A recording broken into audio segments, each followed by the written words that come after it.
बाजू नाही मित्र हे मित्र बाजू दुर्दशा झालेली दिसते.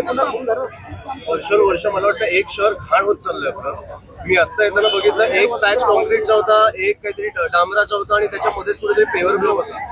हे रस्त्याच्या मध्ये अशा रस्ता कसा बनवू शकतात बनवताना. आणि इकडे मला वाटतं उपमुख्यमंत्र्यांचा मुलगाच आहे ना खासदार आमदार कुठे यांना प्रश्न विचारला पाहिजे. रस्त्यांवरचे खड्डे आहे जैन अल्फा इथपर्यंत आपण मर्यादित ठेवू नका. तुम्हाला आम्हाला सगळ्यांना त्रास होतो खड्ड्यांचा. खड्ड्यात लोक पडून वर्षाला मरतायत दररोज. ट्रेनमध्ये दरवाजे नाहीत म्हणून ऑन अन ऍव्हरेज 8 लोक मरतायत. आपण ह्या गोष्टींकडे बघणार आहोत का फक्त आपण उगाच आमदार फोडण्यात खासदार फोडण्यात आपण मग्न राहणार आहोत. खूप विचित्र परिस्थिती आहे. मी आज आमची सभासद नोंदणी चालू आहे म्हणून आमचा दौरा निघाला इकडे. मी परत येणार आहे. सगळ्यांना मला या विषयांवर पण बोलायचं आहे. या विद्यार्थ्यांना भेटून त्यांच्या अडचणी जाणून घ्यायला आलोय. पण आता येतानाच मला सगळे रस्त्याची दुर्दशा काय झाली आहे इकडे येताना मला कळलं 2 दिवसाआड पाणी येतं लोकांच्या घरी. बरोबर आहे की नाहीये. पाणी नाही मिळतं आपल्याला 2026 मध्ये. आम्ही जी विद्यार्थ्यांना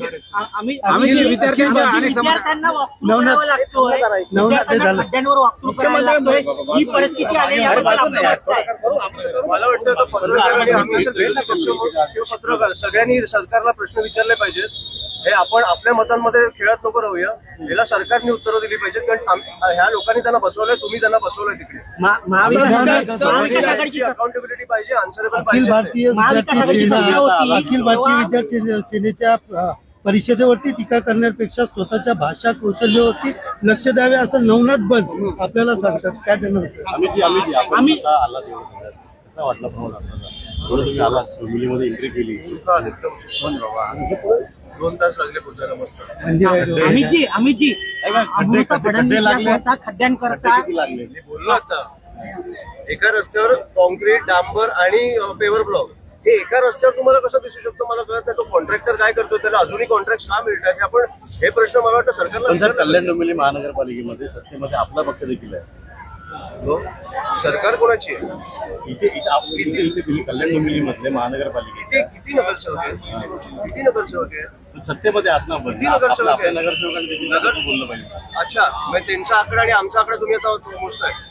जे 2014 पासून सत्तेत आहेत त्यांना विचारणार आमच्या नगरसेवक आम्हाला विचार. हे बरोबर आहे.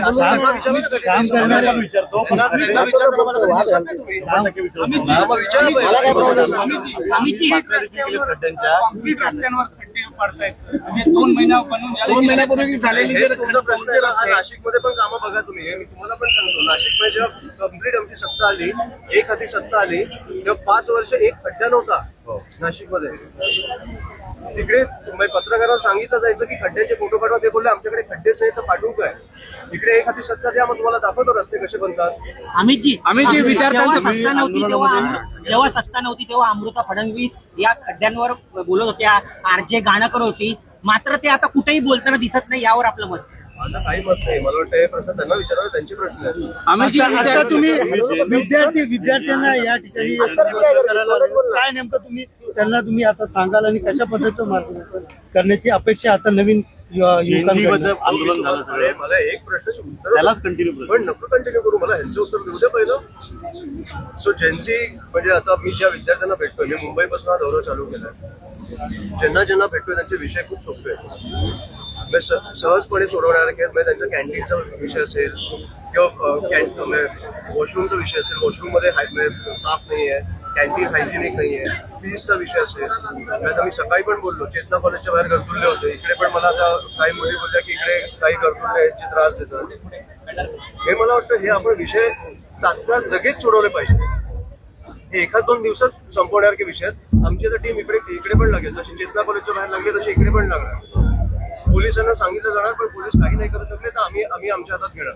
युनिट सेल आपण तयार केलं, नेमकं त्याची काय भूमिका असणार आहे, कशा पद्धतीने ते आता विद्यार्थ्यांवरती लक्ष देणार. एक कॉलेजचे युनिट अध्यक्ष असतात, कॉलेजचा मुलगा किंवा मुलगी त्याच्यावर युनिट अध्यक्ष असतात. कॉलेजचे विषय आमच्यापेक्षा जास्त त्यांना माहिती आहे. ते आम्हाला येऊन सांगणार. त्यांना जे सोडवू शकतात ते तिकडे कॉलेजला सोडवणार. नाही सुटले तर आम्हाला येऊन सांगणार, आम्ही सोडवणार. काही एवढं नाही. आपण जेएनजीच्या आंदोलनामध्ये सगळं झाला.